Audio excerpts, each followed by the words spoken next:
Hey guys, welcome to the channel. I'm still struggling to see.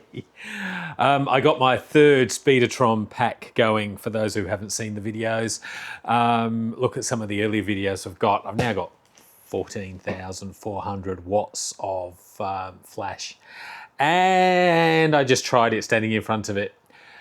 Message to the wise, don't look at the flash when they're going off because they're pretty bright. So I can sort of see things, but there's blotches everywhere, so bear with me.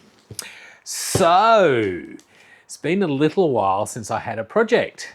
Some of you might have seen one of my earlier videos where I restored the Tachihara 4x5 and I used that in the studio. In fact, I'm using it tomorrow when we do a workshop.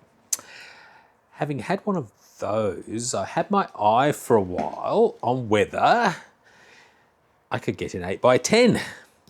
So I have had an 8x10 literally just arrive in from Japan. 8x10s normally cost you somewhere in Australian pesos or the Australian dollar, somewhere around $3,000 as a rough indication. So about 1,500 US and upwards. I found this one though, which apparently is a bit of a wreck, for 900, so 450 US dollars. And I thought might actually make a decent restoration project. Hopefully. Let's see what we've got. The pictures looked okay for the camera. And the thing with buying stuff from Japan is when you buy stuff from Japan, they say it's junk and a wreck. My experience so far with... Oh, we just lost all the power. It's gone dark. Hang on. It's gone dark. I better find out why we've lost power. Bear with me 2 seconds. A few minutes later. We're back. So it seems that 3 Speedatron packs will actually take a 20 amp supply out. But anyway, we've got power back now. So where was I? As I was saying, most of the time, the stuff that I've bought from Japan that's been shown as junk is actually pretty reasonable. Like their junk is normally our like B grade or something. So anyway, I think there's some parts missing. But let's have a look. And I'm going to actually make I think I'll make this into like a multi-part thing. Anyway, let's open it up and see. Now, I just need the other knife. Where did I put the knife?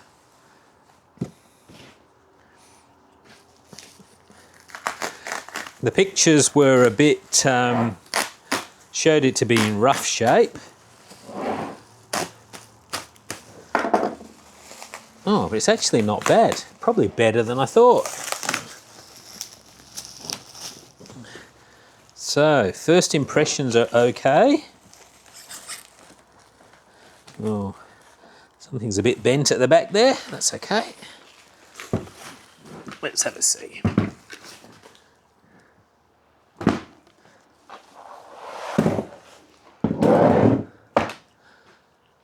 First impressions is something's bent at the back. And we've got a wheel missing off the side there. That's okay, we can fix that. We can make one of those. The bellows. Let's lock this up.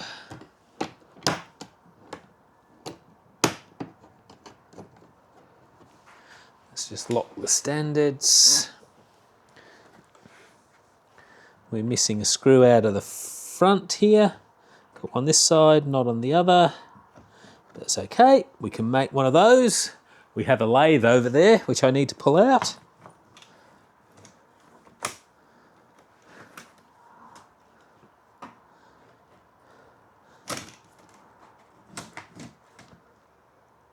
Hang on, need to put you down. Can't do 2 things at once.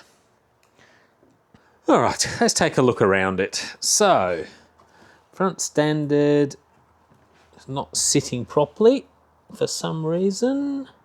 Something's not locking in properly. We can fix that. Screws, got a screw missing off the front for the swing.